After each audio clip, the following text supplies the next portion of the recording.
Thank you very much. Mr. Jordan. Mr. Homan, the actions you took when you were director of ICE were entirely consistent with the law of the land, weren't they? Yes, when someone's prosecuted for a crime, the child can't go to jail with a parent. Yeah. That happens to American families every day.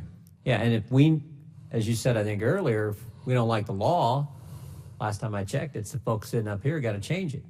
Yeah. And you've offered, I think, no more than 4 times, 3 changes to the law that would help the situation. Is that right?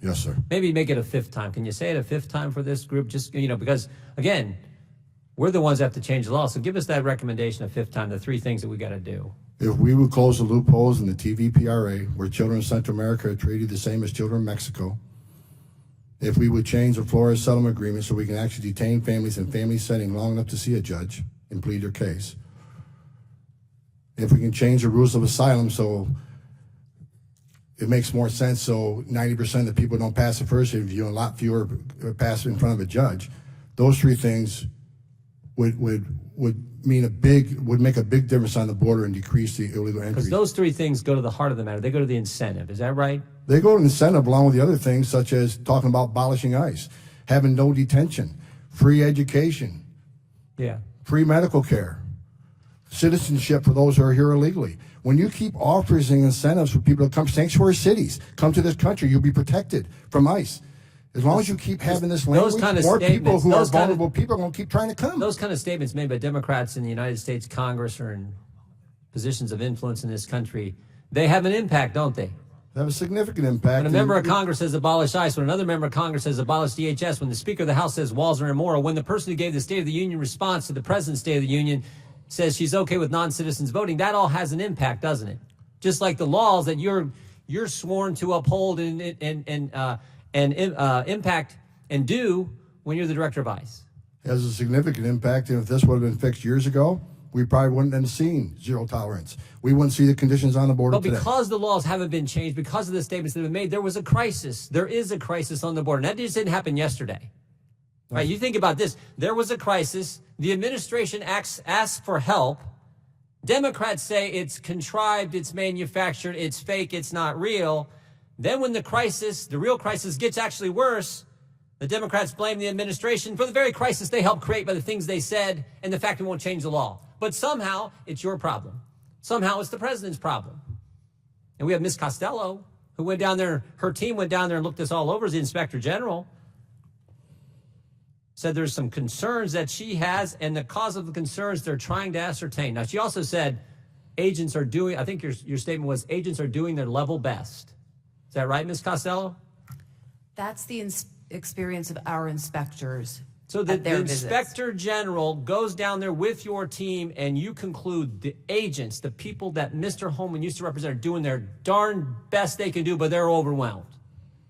And then you also said in your statement, in your answers a few minutes ago, you're trying to ascertain the cause. Well, that's pretty simple to figure out the cause. It's the numbers. In October, 60,000 apprehensions and inadmissibles on the border, October of last year. You know what it was in May of this year? 144,000.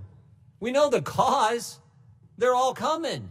And they're coming because things the other side's saying, and the fact we won't change 3 fundamental things in the law. And it also might help, Mr. Homan, it also might help, because these are the ones these are apprehensions, these people presenting themselves at ports of entry. It also might help if we build a border security wall, right? Instead of having the Speaker of the House say they're immoral, even though there's one in her state, it might actually help if we built the border security wall that the American people voted this president in office to do. It might actually help if we did that. Would you agree, Mr. Homan? Absolutely. Every place they build a border barrier, every single place they build a border barrier, illegal immigration decreased. Yeah, it would help with some of the tragic things that we have heard about, tragic situation that we've heard about the last couple of days, this entire week in this committee, that no one wants to see happen. The young mother who lost her daughter, it's tragic. No one wants those, but if we did the things you're talking about, we could help avoid some of those kind of incidents from happening in the future. Is that right, Mr. Homan? Yeah, if I can respond and to you're that. You're the guy who has lived it, breathed it, felt it, managed it. You know more than, you have more expertise in this area than anyone in this room. Is that right? I believe so, but let me respond So. to the one child that died. Is tragic. Sure is. But you know, as long as we're showing a lot of pictures, if I can have just 30 seconds. Here's a picture. Her name is Serenity. She was 9 months old, 9 months. Raped and murdered by an illegal alien because of open borders policy. Here's Irana. She was 5 years old. Raped repeatedly and murdered by an illegal alien. Here's Louise Solowin. She was 93. Multiple rapes and murdered by an illegal alien. Here's a 16-year-old. Here's a law enforcement officer. I got hundreds of these in my desk drawer. So I've seen tears for people today, and I understand that. It's tragic when anybody dies. But let's not forget the angel moms and dads who I've all met and got to know. Their children died, and they're separated forever. It's not a matter of location. They're dead. And a secure border would help prevent some of this. Sanctuary cities does not help this. Sanctuary cities this will increase because of the push of sanctuary cities. Come to our country, we'll protect you. You can even commit a crime, be in our county jail. We're not going to ice into the jail. So he'll go out, recidivism rates, anybody can look them up. 50% reoffend the first year, up to 75 recidivate within 5 years. They're in the country illegally in violation of federal law. They're locked up in a county jail. Let us have access to them and do our job.